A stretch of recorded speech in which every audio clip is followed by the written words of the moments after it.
City leaders, restaurants, and food truck vendors are working on a deal to resolve issues surrounding Sacramento's food truck craze. City staffers are drafting an ordinance that will eventually go to the city council. Truck vendors want the city to ease up on curfews and a 30-minute limit on how long they can park in one spot.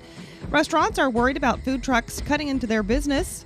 Today, the city is holding its fifth, I didn't make up the name, Sacto Mofo. That's for mobile food truck fair happening today. Hey, if you're not in the Sacramento area, but you're heading off to Los Angeles, that's the site of the third annual Street Food Fest this weekend at the Rose Bowl. Gourmet food trucks, street carts, famous restaurants, and chefs all coming together presenting their wares later on today.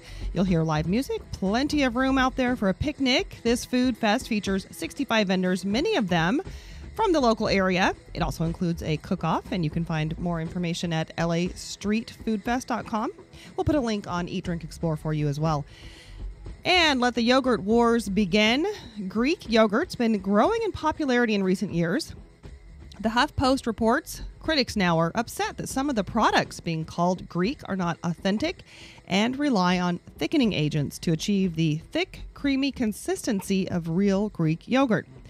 The U.S. has a $5 billion yogurt market, and Greek yogurt accounts for about 28% of it. Now, one of the big producers, General Mills, the maker of Yoplait, is the target of a lawsuit claiming its Greek yogurt product relies on a thickener.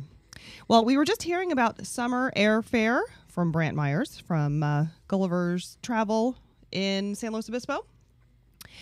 And as you just heard, summer airfare is going to be losing its altitude. Fare Compare reports ticket prices tend to drop at the end of the summer around September and predicts this year some of those price drops will start in August. Now, depending on the airline, and you just heard plenty of detail about this, prices you may find on those tickets dropping 10 to 20%. And many of those decreases are a result of a drop in summer surcharges. CraftBeerConnect.com is launching a craft beer club, the first and only of its kind, focused solely on Southern California craft breweries. Now, this site offers more than 200 beers selected from 26 breweries in Southern California. The cost for members, about $25 to $50 a month, depending on your level. And the site offers a community for beer lovers to share, connect, and read reviews. Starbucks going into the juice business, planning to open an Evolution Fresh location in San Francisco soon. The company already has 2 locations in Washington State, in Seattle and Bellevue. And the company also has plans to open up a tea shop featuring many flavors of tea drinks. I believe that's their Tazo tea. All right, Nicole Powers joining us now. A recent study you're going to tell us about, Nicole. Thanks, Patty. A study was just released from Seattle, specifically for women wanting to lose weight.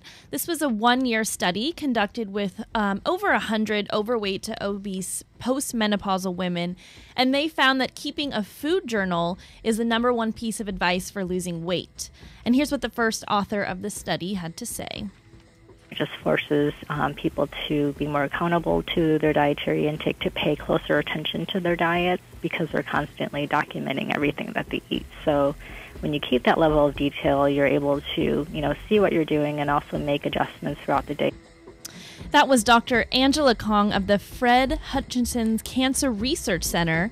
And she also says that it's important not to skip meals and avoid eating out, especially at lunchtime. The study found women who ate out for lunch at least once weekly lost on average 5 fewer pounds than those who ate out less regularly. And women who kept a food journal lost 6 pounds more than those who did not. Although this study was focused on women ages 50 to 75, Dr. Kong suggests a food journal for anyone trying to lose weight and says there is similar research out there that's been done supporting food journaling for men as well. All right, Nicole, thank you for that report. Yeah. And taking a quick look at our weather, hot, dry weather for much of the U.S. The East Coast seeing some stormy conditions, and the same happening for much of the South. Here on the Central Coast in California, we have beautiful weather. Get out there and explore.